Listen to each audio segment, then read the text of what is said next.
Many people think that they're overthinkers because it soothes their ego and it gives them the illusion of them being too smart for their own good, when that's nowhere near the case. You're probably just operating in a state like this, where you're constantly thinking, but your thoughts are only this shallow. Real overthinking is powerful when you actually get to the core problems in your life and you find solutions to them, not when your mind is running on overdrive. And as Warren Buffett said, you don't need to make decisions every day, just a few good ones every couple of years. You're one good decision away from actually changing your whole entire life and you don't even know it. So in this video, I'm going to cover the solution to how to stop overthinking, or the shallow thinking which we all pride ourselves with, and how to actually enter a state of deep thinking. To be able to shut your brain off, but also to have the ability to tap into it and to think really deeply about your problems. So what we need to realize straight up is that overthinking doesn't exist, okay? Shallow thinking is what we're trying to cover up, but we use this phrase because it makes us sound smarter. What psychologists usually say, the reason we overthink is because we're always directing attention to the inside. Like, do they like me? Is my collarbone weird? Damn, I feel a bit hot in here, and all of these kind of stuff. And although we, again, say overthinking, what's realistically happening here is we're never getting deep into thought. We're always constantly fidgeting and anxious, and we're like, do they like me? I don't know. They looked at me a bit weird. Is my collar, a bit asymmetrical? It's a bit hot in here. Oh, do I have sweat stains? Oh no, what if someone sees that? Oh, I'll talk to Jared. All of these fucking thoughts aren't giving us anything. Imagine if you were able to interact with the world around you and be like, I wonder what she's up to. She looks like she's this kind of person. You were able to consciously direct a thought pattern and go down it instead of hopping around from one to the other, none of which is literally helpful. You're just hopping around like a fucking monkey. Imagine if you could escape this zone of 1 to 2 thoughts and you could stay at either 0 thoughts, or you could go down a thought pattern if you wanted and you could get down to 10 thoughts or even deeper. Pause on that. But usually what resembles this kind of overthinking mindset is a heightened emotional state. Is because we're anxious. We allow external stimuli to influence decision-making process. This is a big one. The reason we don't go down these kind of thought patterns, whether it's good or not, and the reason we can't even shut them up, is because we're constantly looking around. There's constantly external stimuli entering our mind. We're seeing things, we're getting signals from our environment, we're checking out other people, etc., etc., and we're letting things outside of us influence how we make decisions. And finally, we don't have anything to direct our attention towards. And because our mind is running rampant in this kind of flight or flight state, we're constantly thinking about ourselves in relation to everything around us, and we're just fidgeting around from thought to thought. And even if we're not looking at this like, social anxiety kind of environment, even when you're like trying to fall asleep and you're overthinking about something, it's the exact same thing. You're like, oh, I wonder if that person liked me in this conversation. You're replaying conversations in your head what you should have said. You're thinking about what you're going to do tomorrow, and you're not actually going through one coherent thought pattern. When was the last time you struggled to fall asleep and you thought about one thing over and over and over and over and you actually got to a conclusion? Probably never, right? You're not actually too good at thinking when you're in that kind of state. So what we're trying to achieve is either to stop thinking altogether, which we're going to get onto, or a state of deep thinking. For example, this could be lying down on your couch, closing your fucking eyes and thinking through one thought at a time. This could be like, I feel like it's time to get into martial arts. This was one thought that I was playing with the other day. And I was like, why? Where does desire even come from? Well, it's a great skill to have, and, it's also exercise. But, I would have to allocate that time, which I'm currently allocating to something else, to martial arts, and I would lose time in my day. Yeah, but maybe, it would also qualify as overtraining. Right? This is probably like a much deeper thought pattern than this. I just wrote it out because this is what it looks like, right? The qualities which resemble this is it's a calm, mindful state. This is probably the most important one. You're not constantly jumping around from one thought to another. You're in a state where you can actually tackle this because you're not facing threats. Your psyche isn't registering threats around you. And the second thing which resembles this kind of deep thinking attitude is actually being in conversation with your inner world. You can see even the way I display this is you're kind of talking to yourself in a sense, and that's how you get to a conclusion. If you're constantly just throwing thoughts around and you're ditching them 1 second later, you're not actually going to get anything. I think it was Harvard or Yale or one of these big ass universities who have a very, very funded research group said that you have about 50 to 60,000 thoughts a day. How many of those actually lead to something? How many of your thoughts yesterday can you remember? Best case scenario, you can probably remember like 6. And finally, the last thing which resembles this deep thinking kind of attitude is specified directional thinking. Notice how I had a prompt, right? You've probably heard of the phrase journaling prompt. Now, of course, you can come up with this for yourself. I want to kind of maybe improve my relationship with my parents. I want to get into this career opportunity. And you kind of think it through, okay, how would I do that? Is it worth doing? Etc., etc. Your thinking is directional. You're thinking about one specific thing which you want to think about. And this is very doable, by the way. Every single day, you could dedicate literally 10, 20, 30 minutes or even an hour to this. It's really not that hard. All you have to do is sit down, get into a calm state, eliminate external distractions. Remember, these are pretty much contradictory to each other.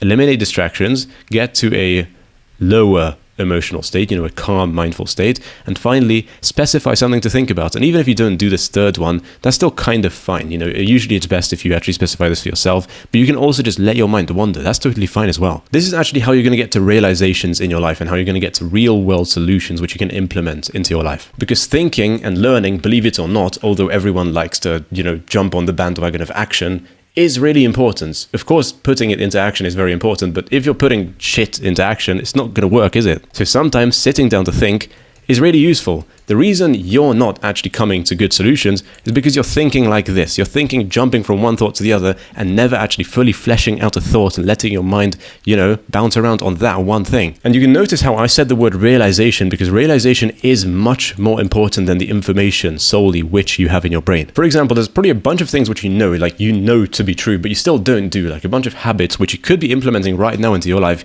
yet today you didn't even do. So for example, if I were to talk to you about some informational things, I could say that sunlight is very important in the morning because it onsets production of melatonin, which means 14 or to 15 hours later, you will start getting sleepy, which will then lead to you falling asleep easier and getting better sleep.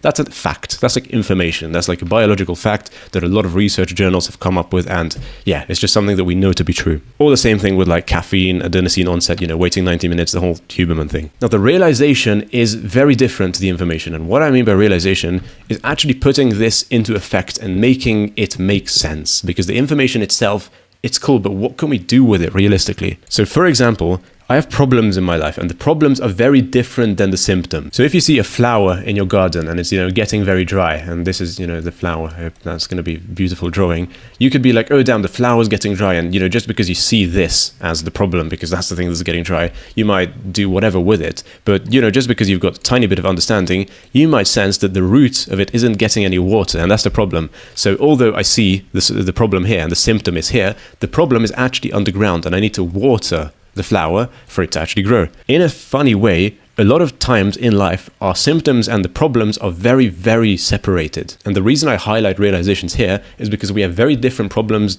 and very different symptoms in our lives, in all of our lives. So for example, if my problem is I'm not making enough money and I want to make more money, in a funny way, the solution to that might be getting more sunlight in the morning. And that's why I say just having this information isn't enough for us to actually take action on it, because, okay, cool, it doesn't have any emotional weight for us to go outside. Just because we know, okay, I'll get a bit more melatonin, we haven't tied the dots together on how that's actually going to fucking help me. But if you go through the thing like, wait a minute, I'm not actually making enough money. And the reason I'm not making enough money is because I'm not doing enough deep work. And if I get better sleep, I'm probably not going to be that sleepy and I'm going to be able to do more deep work. Well, what's the problem with my sleep? I'm not falling asleep fast enough. I have a lot of sleep latency. When my head hits the pillow, I need to wait 30 minutes. That's not normal. How can we fix that? Well, I need to feel sleepier when I go to sleep. How can we fix that? We need more melatonin in our system because that's the sleepiness hormone. How can we fix that? Well, we just learned. That's a realization. So what's happening here is we have a bunch of information in our mind. We have X, we have Y, we have Z, and a billion other pieces of information, but I've only drawn a few for this example. One of which is also the problem. We also know that, we kind of feel sleepy, and we also know the 3-2-1 rule, we also know sleep regularity, but once the thing, which is actually the missing piece of the puzzle, gets introduced, which is, sunlight, we might tie the dots together. You understand how if we just have sunlight in here, and this is the only thing we're focusing on, it doesn't really change anything. But once we place it into this context, and we already know a bunch of things about sleep, but we still feel sleepy, we might learn like, aha, maybe the reason I still feel sleepy, well knowing the 3-2-1 rule, and having regular sleep patterns, and, that might help me make money, is because of not getting enough sunlight. Now, this is still a very, very simple version of the truth here. Because what this actually looks like is probably like this. We still have to work it back. And this is why you need to sit down and think about things, because you have the problem of needing money. We do that by getting more clients. We do that by getting more outreach. We do that by getting more deep work hours. We do that by not being tired. Why are you tired? Because I have a lot of sleep latency. We need more melatonin. We need more morning sunlight. Just because you have this problem you might not come to the conclusion right away that, oh yeah, it's morning sunlight that I need. This is why you need to fucking sit down and deep think about this. Because if you're probably thinking about this, which you probably are, it's usually in the overthinking mindset. You're like, oh damn, I need to make more money. Oh yeah, I'm not getting enough clients. Well, you should probably watch like a client acquisition strategy on YouTube. That's a 2 to 3 level thought here. That's literally this. That's literally an overthinking thought. And the problem with that is that it's going to lead you to watching YouTube, when the problem is that you're not getting morning sunlight. Again, this is a very specific example. It's probably entirely different for you. You might be lacking on the strategy side. You might be lacking on the energy side. You might be lacking on the discipline side. I don't know. The whole message of this video is you need to sit the fuck down, you need to think about it with actual deep thinking. What's my problem is not your problem. And just to tie this in, Alex Becker always says that you need to wake up early, you need to grind, you need to work super hard. And he has this whole 4 a.m. Becker as his motto. The thing is, if someone like me, who's a very, very different chronotype, hears this, it's probably not going to work that well. Now, of course, it can still work. I'm not saying it can't, but it's probably going to be like 80 to 90% as effective as if it was, if he did it, because he's like a bear chronotype, if I'm not mistaken. What this means is I work much better when I wake up at around 7, 8, 9 a.m. rather than 4, 5 a.m. in the morning. So again, just fucking think it through. A bunch of times in my life when I didn't think these kind of things through, I ended up making bad decisions, and months and months and months of my life were lost because I made bad decisions. If I just sat down and thought it through and made one good decision every few months or every few years even, my life would be so much better right now. And it all comes back to your ability to do this. Finally, another example, just to tie this all together, is I found myself watching a bunch of Charlie Morgan videos on how to do outreach and how to be very good at, doing this type of stuff. And there were two thoughts always battling in my mind. One of them was, I'm better than this, I already know how to do this, I've been watching this content for years now. And the other side of my mind was like, that's just ego talking. There's always something to learn, I need to learn more, I can always get better, he's so much better than this at me, why not just watch this video, right? And all I needed to do was to think it through. I could be like, okay, let's just run this through. I'm actually good at outreach. Well, how would I open up the email? What would be the subject line? What would be the hook of the email? How many can I send a day? What would my strategy look like? How often would I follow up? When? What regularity? How would it be different and not get left unopened? How would I have a pattern interrupt in there to make sure that the business owner actually watches my video? How can we run this through? Fuck, better off even just try it. Try doing outreach and see how it goes. That's me actually thinking through this. But since I was trapped back in this mindset, back here, and I was like, oh yeah, outreach, oh yeah, let's just learn, because I'm sure he knows a bit better than me. That's like a sound kind of thought pattern. There's nothing wrong with that, but it doesn't get to the bottom, the root cause of my whole entire problem, right? It's nowhere near it. Of course I could learn more, but I would learn much more by taking action. Or if I just fucking thought it through like I did in this example, I would come to the conclusion that I'm actually decent at outreach because I can answer all of these logical questions. And that's exactly what happened. Back when I started to do outreach, I realized that I was already fucking miles ahead of most people who this video is initially made for. I realized that I was actually fucking good at outreach. And what I was doing is I was still wasting hours and hours and hours of time watching content when this advice wasn't for me. And I think that's one of the biggest problems of the self-improvement industry when it comes to all of these kind of stuff on YouTube, is that all of the advice you see isn't made for you. It's made for a mass market. And that's why I started this group called Mental Architecture. It's going to be 100% free, so you can join right now. The waitlist, I'm not letting anyone in, but if you actually want to reserve your spot inside of here, then make sure you lock in and actually click the link in the description. But in here, I'm not going to teach you some fucking tactics. I'm not going to teach you how to, how make money in the next 30 days or shit like this. What I'm actually going to teach you is methods on how to think correctly for yourself. Because I don't know what your life looks like. Truly, I can't help you in that regard.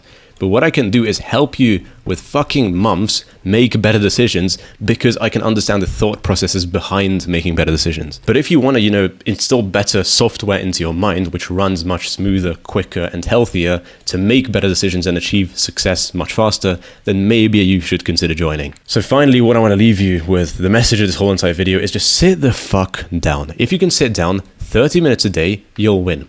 If you're in this kind of deep thinking mindset where you're not actually thinking, literally you're not even thinking, you're just interacting with the world day by day, doing your everyday tasks, and when the time comes, you just sit down for a while and you actually go deep and you actually really think about your life and get to the solutions that you need to your problems, you're going to be much more successful, because this is what most self-proclaimed overthinkers' lives look like. They're constantly in the same stage of being on edge. They're constantly in this state of anxiety. And they're not actually getting anywhere, because this is where transformation is made. They're nowhere near here, right? They're constantly going up and down at a very shallow level. And the problem with this is, obviously, you're not even getting any transformations, but you're not even fucking rested, because this is not having any thoughts. You can notice how we're at this level quite often, and we're quite rested, and it doesn't actually take that much mental fatigue, but also we get to much deeper realization. So this is just a zero-sum trade. Like, no one wins in this regard when you're overthinking and shallow thinking all the time, as if you were to actually, sit down just for fucking 20 minutes every single day, and you were to think about your life, you'd be much better off.